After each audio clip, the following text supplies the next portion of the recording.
Hello everybody, the name is Fitchett, Oscar Fitchett. The name is Kim Jong-un. And welcome to our review for the 2002 James Bond film, Die Another Day, which stars the last appearance from Pierce Brosnan, and it also stars Halle Berry, Rosamund Pike, Will Young Lee, Toby Stephens, Judi Dench, and John Cleese. Oh, and Michael Madsen's in this as well. And the plot of Die Another Day, according to IMDb, is James Bond is sent to investigate the connection between a North Korean terrorist and a diamond mogul who is funding the development of an international space weapon. This film. What can I say about this film? Well, it's the most... Well, we thought the Roger Moore films were cheesy. I think this might be a little bit cheesier. Especially for 2002. Come on. Come on. The same year that Lord of the Rings 2 Towers and Road to Perdition came out. And Johnny English, which I'd rather watch Johnny English than this film. I think this was Johnny English too. As Rosamund Pike in them. Oh yes. Oh yes. This film is Ted. It's just the way it was shot some points, it was pointless shots, there was some slow-mo pointless shots, very rubbish lighting, and I mean rubbish lighting, especially that scene at the beach. What the hell was that? We had to rewind because we couldn't believe what we just saw. We were yeah, like, wait on a minute, what's this? What's this? Is this shot by Lava Girl? Yeah. We thought we put in the 2015 Fantastic Four when we saw that opening. Like the lighting on their face did not match with the background now. Rosamund Pike wasn't very good in it. Well, I feel she wasn't very good. I didn't care for her character. I didn't care for any character to go. I didn't care for Halle Berry if she died. I don't care. Jinx! Yeah, I didn't really care. I didn't care for James Bond either because he was just these one-liners. Well, Saved by the Bell. All right. I forgot about that one. I forgot about it. Madonna was in this film, which I think she was just there just to keep the fun. Hey, I sang the song. Put me in the film. Yeah, that's probably what it is. Oh, do you think Sam Smith's going to become your inspector? I hope not.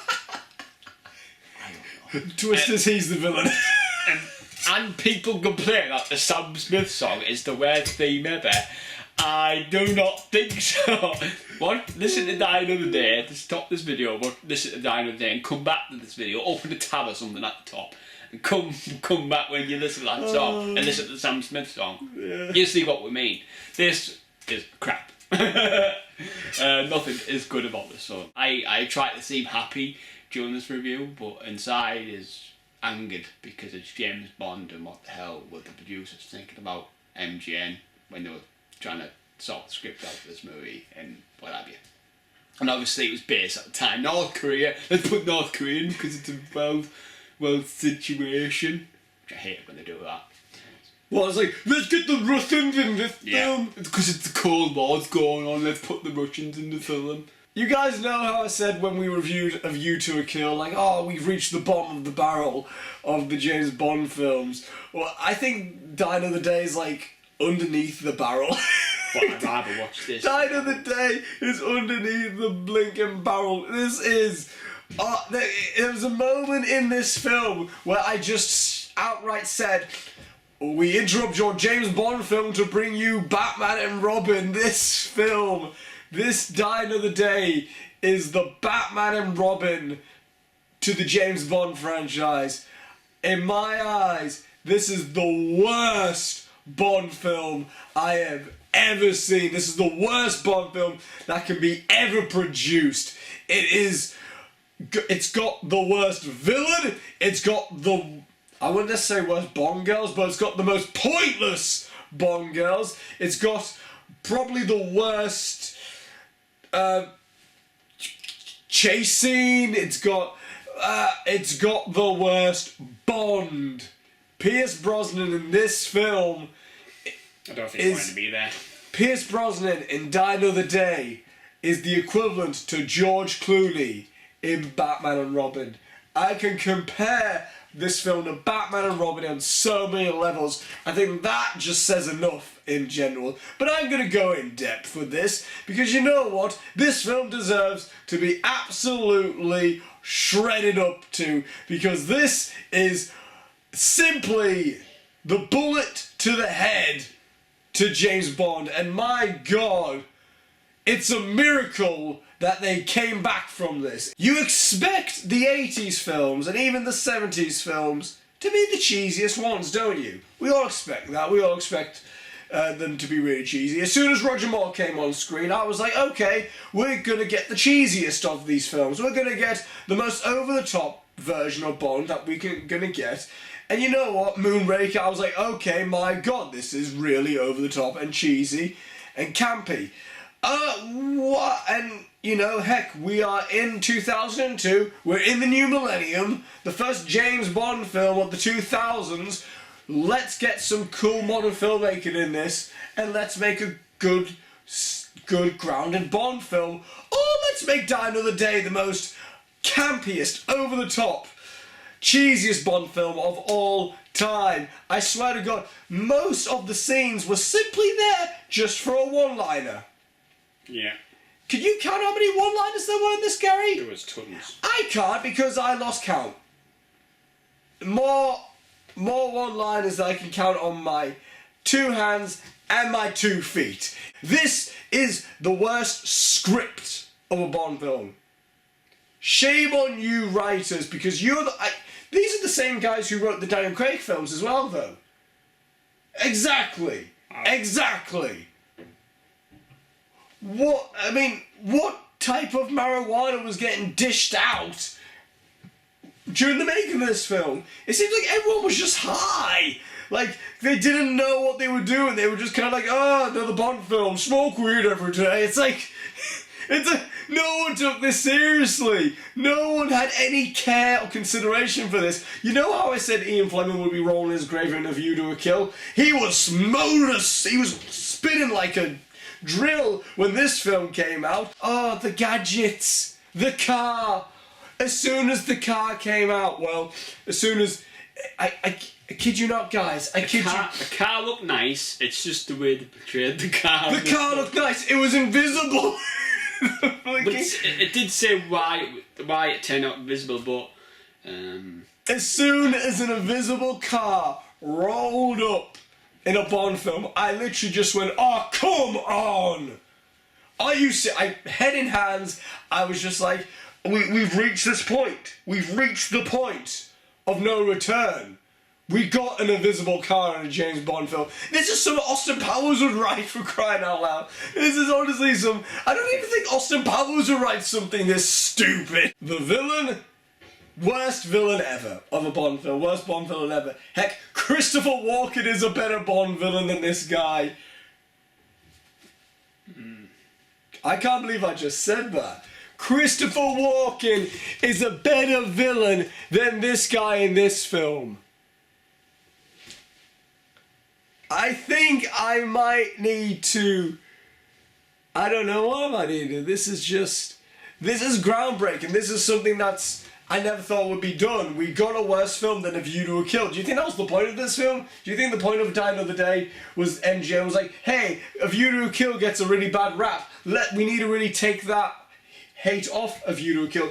Let's make an even worse film with Die Another Day. Halle Berry, awful in the film. She was pointless. I think she was there for eye candy. And she was like a decent superstar. She was big. Yeah, she was a big name back then. The only thing everyone knows her for in this film is that slow-mo shot of her coming out of the water. Yeah. And that's literally the only reason why she was in the film. I hated the visual effects. The visual effects were horrendous, specifically of this Icarus thing. It's done by Framestar as well. And guess who Framestar did? Who? Harry Potter films. And here comes Die Another Day just to make us say bad things about Rosamund Pike in this film.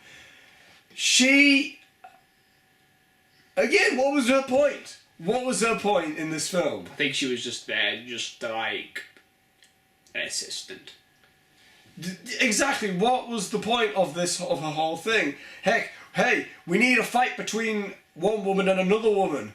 I don't care if I'm going to give away a twist. Guess what the twist is? She's a bad guy. I said it. You don't need to see this film. You don't need to see this film. I'm spoiling the film. Oh, here we go. I'm spoiling the film. Rosamund Pike turns out being the bad guy because she betrayed James Bond. James Bond fights off this North Korean bloke who got a plastic surgery to become a white dude, and then he flings the white dude into a propeller of the airplane and gets shredded up. Then you get blinking Halle Berry stabs Rosamund Pike and kills her with a blinking Bible, and then you get James Bond and Halle Berry jumping in a blinking helicopter that's not working. They're making one-liners again. They get saved, and then it ends with them kissing on a bed full of diamonds, and it ends with them saying another one-liner. That's literally the entire film. That's how the film ends. It's stupid. It's the worst ending to a Bond film. It's the worst Bond film. It's literally it's one of the worst action films I've seen. It's horrendous. The shaky cam was awful. Everyone knows how I feel about shaky cam. It's blinking at points worse than the Amazing Spider-Man 2 scene. And we get a random scene with Moneypenny, which is completely out of character, where all of a sudden she's romantically interested in James Bond in this series. Makes zero sense. It's creepy. It's weird. John Cleese, what a waste of comedic genius in this film. He is literally a comedy god, and this film does nothing with him. Heck, he was the best part of this film. John Cleese is easily the best part of this film. This is literally the biggest piece of poop this franchise has ever produced, and thank God this is the last Brosnan film. Thank God it took this atrocity to make MGM realise, hey, maybe we should really take Bond seriously, because then we got the Casino Royale, we got the Craig films. Thank you, and my God, the Brosnan era might be the worst era in my opinion. There's literally not one film in this era of Bond films that makes me be like, oh, that's a really good film. There's literally none. The Brosnan Bonds have their good points, but at the end of the day, they're not that good in all honesty. They're pretty boring at points. Some of them entertaining, yeah, and some of them are meh. And then you got this one, which is literally just the death signature. It's literally just the signature on the death certificates. I don't care about Bond in this film. When does a Bond film make me say that? When does any action film make me say, I don't care about the action hero? When does that happen? It doesn't. And it shouldn't happen. Brosnan, my God, I just didn't care for him. He once again gave a boring, bland performance as Bond, where he shot off one-liners, which were horrendous. Again, it's just awful one-liners. That's all this is. The soundtrack was bad. The lighting was horrific. Madonna made possibly the worst Bond theme ever. It's a bad film. It's terrible. Easily one of the worst action films I've seen. Easily one of the worst films I've seen. Guys, Die Another Day should die. Right, guys, thank you for watching our review for Die Another Day. I'm looking forward to Casino Royale. I am looking forward to Casino Royale. Anything's a step up from this, to be honest with you. Anything. A View to a Kill is a step up from this. And comment below, let us know what you thought of Die Another Day, or our review, if you want to call it that. And in the description box, there's the links to Twitter for everyone in the Heel Crew, and the Facebook page. And till next time, guys, we shall see you later, and